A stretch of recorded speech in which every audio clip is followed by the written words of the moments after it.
Fallout New Vegas is still seeing a ton of high quality mod releases, and each month they just seem to be getting better and better. So today we're going to be taking a look at some of the mods that came out recently in July that I think you should check out.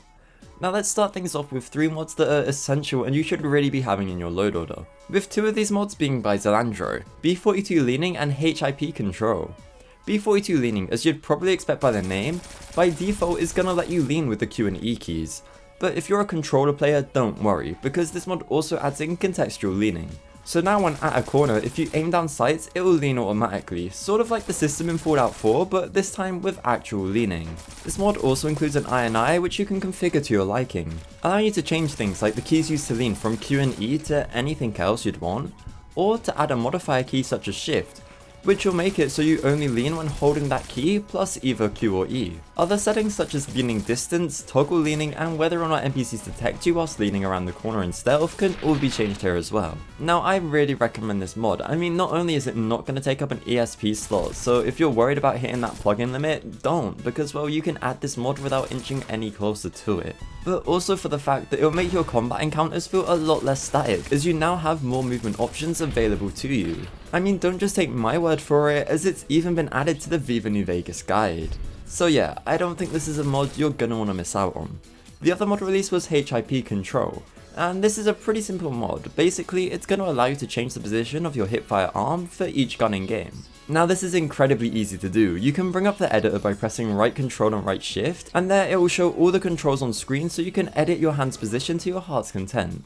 Just make sure to press enter to save when you're all done. So if you've wanted your double barrel shotgun to make you feel just like the Doom guy, well, move your arm to that position and you're good to go. Although by default the changes made to your hand position are going to revert for reloads and jams, although this can be changed by following the instructions on the pinned post on the mod page. Just keep in mind that there is a reason this is disabled by default, so you might experience some weird side effects with it enabled. If you're someone like me that finds that there's a few individual weapons that are just a bit too close to the screen and cranking up that FOV to brandy boy levels just ends up ruining how all the other guns look, this mod might be for you, as every change you make is gun specific, making this a good quality of life mod, which is only aided by the fact that it's also ESPless. So it's one of those mods where you'd be better to have it installed just in case you come across that one weapon that needs repositioning. In a similar vein, weapon-based fNearDistance clipping is going to allow you to fix that really annoying clipping that occurs whilst ADSing with some armors in the game. This can be done by pressing right alt whilst ADSing and using the scroll wheel to change the fNearDistance value and then hitting enter to save. This also comes with an INI that will allow you to set whether the mod should give weapon attachments a value standalone from their unmodded version. For example, let's say you're experiencing no clipping with the base laser rifle, but as soon as you throw in that scope you get clipping. With this option enabled in the INI, you can adjust the scoped laser rifle's value whilst leaving the unmodified laser rifle the same. I'm sure we've all come across armor clipping at some point during our New Vegas playthroughs, and this mod is one that's going to help alleviate it. The WAP and AWO series of weapon mods also both saw additions, with the WAP F4NV Recharger Weaponry mod replacing both the Recharger rifle and pistol as well as their unique version with the new high quality models and textures made by the Fallout 4 New Vegas team. These are a massive upgrade over vanilla, and as New Vegas is slowly becoming more visually pleasing by modern standards, it's nice that these weapons are no longer left in 2010. Something to note is that all the different weapon mods the Fallout 4 counterpart has aren't included here, so it's kept in line with the vanilla version of the Recharger weapons. With that being said though, there is an optional file that converts the MF Hyperbreeder into an SMG style weapon, instead of the pistol that is in base New Vegas and with the main file. And as this is a scripted replacer, it means that it won't be taking up one of your ESP slots. On the other hand, the AWO team has released the MG42, so you can now use this World War II classic in the Wasteland, coming with both level-less integration and 3 different attachments, those being 2 scopes which have New Vegas True Scopes and B42 optics compatibility patches, as well as an extended mag. You might want to head down to the Gunrunners to pick this weapon up. As you can see, it comes with some really nice KNVSE animations that are required and will need to be downloaded separately, with the reload here being quite nice and taking just as long as you'd expect it to. The custom sounds here also do a great job at capturing the power of this weapon, and outside of the light machine gun and the bar added in by Dead Money, New Vegas' machine gun category is kinda lacking, so you might want to pick this mod up to flesh out your arsenal a bit more. But what fun would new and revised weapons be if there weren't any enemies to use them on?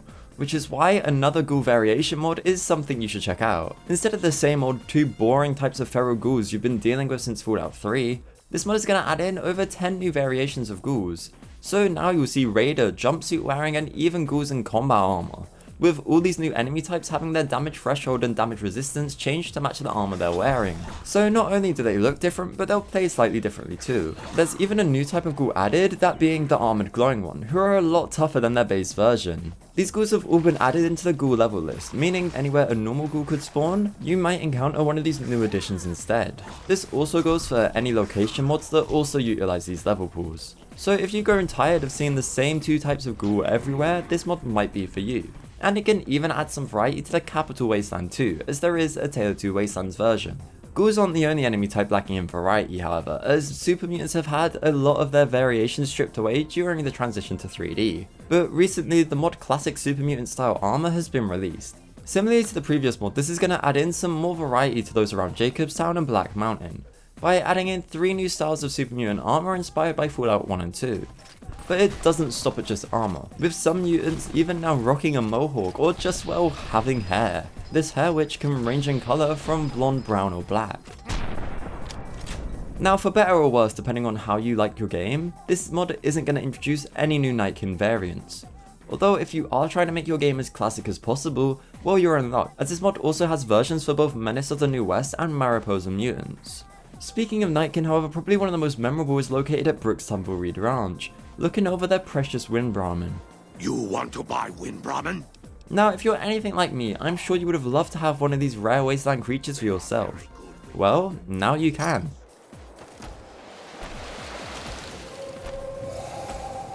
As Windy the Wind Brahmin Companion is just one of the cut content mods included in part 1 of Duncan's Uncut collection. Consisting of 16 mods, some of which restore slightly smaller pieces of cut content such as the Mare and Nipton or the Vault Utility Suit, whereas other mods merged here will include NPCs like Marilyn, Ranger Chauncey, and even one that adds in a brand new ending. There's also a lot more cut content that's been restored with this mod, but unfortunately due to the nature of it being cut, we're never going to know exactly how these elements were intended to be implemented. But this mod however brings us one step closer to the New Vegas that might have been originally envisioned.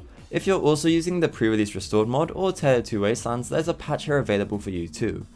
But anyways, that's gonna be all for today. And yeah, this video was so much longer than what I'm used to, so if you want to support the channel, maybe consider becoming a member or subscribing, it really helps out. With that being said, I hope you all enjoyed, and I hope to see you all next time.